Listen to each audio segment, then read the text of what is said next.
علامہ فرماتے ہیں کہ اس قوم کو شمشیر کی حاجت نہیں رہتی ہو جس کے جوانوں کی خودی صورت فولاد۔ تو علامہ فرما رہے ہیں کہ جس قوم کے جوانوں کی خودی فولادی بن جاتی ہے بالکل اس کو تو شمشیر کی بھی حاجت نہیں رہتی۔ یہ مضمون اور جگہوں پہ بھی ہے، ایسے ہے نا؟ کافر ہے تو شمشیر پہ کرتا ہے بھروسہ، مومن ہے تو بے تیغ بھی لڑتا ہے سپاہی۔ بے شک۔ تو سر علامہ فرماتے ہیں کہ نوجوانوں کی خودی صورت فولاد ہونی چاہیے۔ تو پہلی بات تو یہ ہے سر کہ ہمارے نوجوانوں کے سلیبس میں علامہ ہوتے ہی نہیں ہیں، ایسے ٹھیک ہے، کسی کی توجہ ہی نہیں ہے اس طرف۔ دوسرا اگر کوئی چلیں سنا کے کہیں سے اس پہ آ ہی جاتا ہے، کوئی سلیبس میں ڈال دیتے ہیں، تو سر کیا ہمارا استاد جو ہے وہ خودی کو جانتا ہے؟ اس کو یہ پتہ ہے کہ خودی کو فولادی میں نے کس طرح بنانا ہے؟ کیا کہتے ہیں سر؟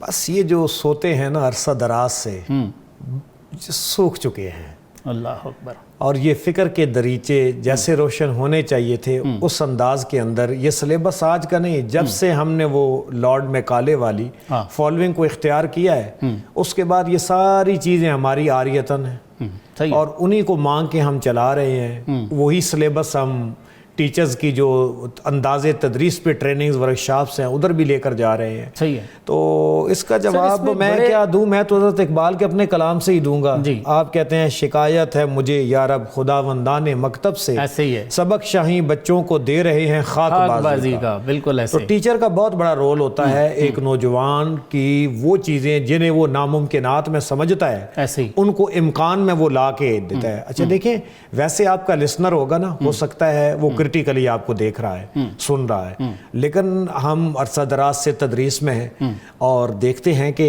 بچے جو ہیں نا وہ ایک خالی اپنا دماغ کا کاسا لے کے آپ کے سامنے بیٹھے ہوتے ہیں، آپ جو چاہیں نقش اس کے اندر کر دیں وہ بچہ لے کے جاتا ہے۔ تو یہی بات ہے کہ یہ خودی اور عرفان ذات اور اس کی اپنی طاقتوں پہ انحصار کرنا، سیلف ڈیپینڈنسی جو ہے یہ اسے ٹیچر سکھاتا ہے۔ اگر ٹیچر خود ہی اس چیز سے آگاہ نہیں ہوگا تو پھر تو حضرت اقبال نے وہ کہا تھا نا، کسی نے کہا آپ انجمن حمایت اسلام میں آپ کلام پڑھتے ہیں بڑی تاثیر ہوتی ہے، باقیوں کا کلام ایسے نہیں ہے، تو آپ نے کہا تھا خون دل و جگر سے ہے میری نوا کی پرورش، رگ ساز میں روا ہے صاحب ساز کا لہو۔ ٹھیک ہے۔ تو جب تک ٹیچر خودی کو جانے گا نہیں اور اس ایکسپیریمنٹ سے نہیں گزرے گا، پریکٹیکلی خود وہ اس کو نہیں اس طرح کر سکتا۔ میں اس کا ایک اور پہلو بھی آپ کے سامنے رکھتا ہوں کہ صرف ٹیچرز کو ہم بلیم بھی نہیں کر سکتے، کہ کتنے ادارے ایسے ہیں جہاں پہ جو ہیڈز ہوتے ہیں وہ اپنے ٹیچرز کو، ہم بھی استاد رہے ہیں ظاہر ہے، اگرچہ اب ریٹائر ہو گئے ہیں تو اس پروسیس سے ہی گزر کے آئے ہیں، تو جو ہیڈز ہیں، پرنسپلز ہیں، وہ باقاعدہ یہ اناؤنس کرتے ہیں، میٹنگز میں یہ بات کرتے ہیں کہ آپ نے زیادہ ادھر ادھر کی باتیں بچوں کو نہیں سنانی، ان کے نمبر آنے چاہیے، بورڈ میں پوزیشن آنی چاہیے۔ تو جو ان کو سمجھانے والی یا ان کی تربیت والی کوئی چیز ہے اس پہ وہ بالکل آنے نہیں دیتے، توجہ ہی نہیں۔ ٹھیک ہے۔ دوسری بات یہ ہے کہ ٹیچرز پہ ہم کتنا انویسٹ کر رہے ہیں، ان کی تنہائیں دیکھ لیں، بالکل ایسے، یعنی دا موسٹ ریجیکٹڈ جو اسٹریٹم آف سوسائٹی ہے وہ ٹیچرز ہیں، ایسے ہی ہے نا۔ ان کی ٹریننگ کے لیے ہم کیا کر رہے ہیں؟ کچھ بھی نہ۔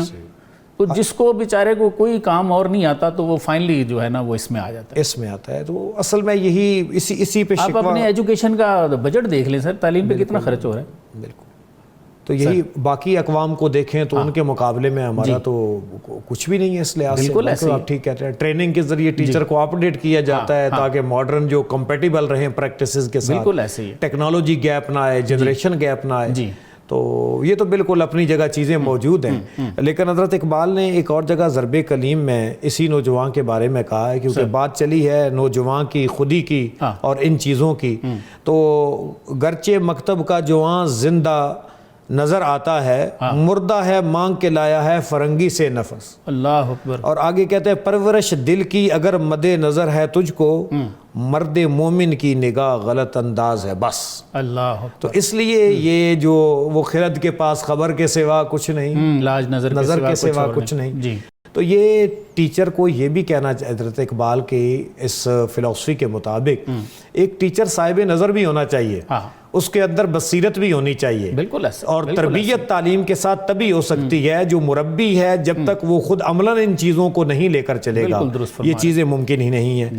اور بال جبریل میں مزید آپ کہتے ہیں کہ تیری نگاہ فروم آیا، ہاتھ ہے کوتا، تیرا گناہ کہ نخیل بلند کا ہے گناہ، اللہ اکبر، کہ نخیل بلند پہ جو پھل لگے ہوئے ہیں تیری نگاہ وہاں تک پہنچتی نہیں ہے، ہاتھ بھی پہنچ نہیں سکتا، صحیح، تو پھر اس کا تو قصور نہیں ہے، وہ تو پھل دے رہی ہے، بالکل یہ کوتاہیاں اور لمیٹیشن تمہارے اینڈ پہ ہیں۔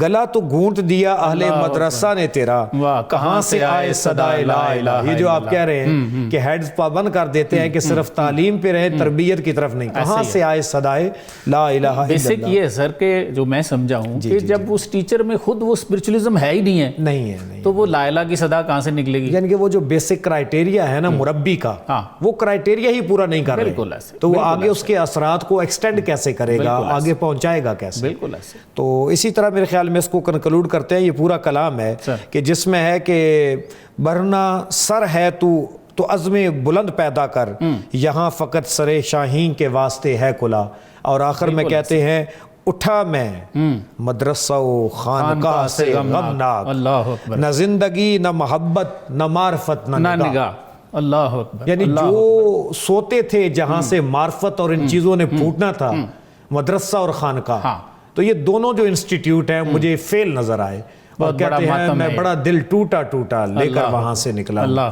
تو میرے خیال میں ان میں اشد ریفارمز کی ضرورت ہے، تب یہ قوم اس جگہ پہ آ سکتی ہے جس کے بارے حضرت اقبال نے کہا، نغمہ کو جاؤ من کو جا، سازے سخن بہانہ ایست، سوئے قطار می کشم ناکہ بے زمام را۔ تو یہ تبھی آ سکتی ہے جب ان کو ہم ایکٹیولی اس کے اندر جو ہے نا وہ توجہ دیں، اور ان کے لیے وہ تمام بیسک کنڈیشنز پوری کریں جو تعلیم اور تربیت کا بیلنسڈ ماڈل خودی کی تربیت کے اندر آ سکتا ہے۔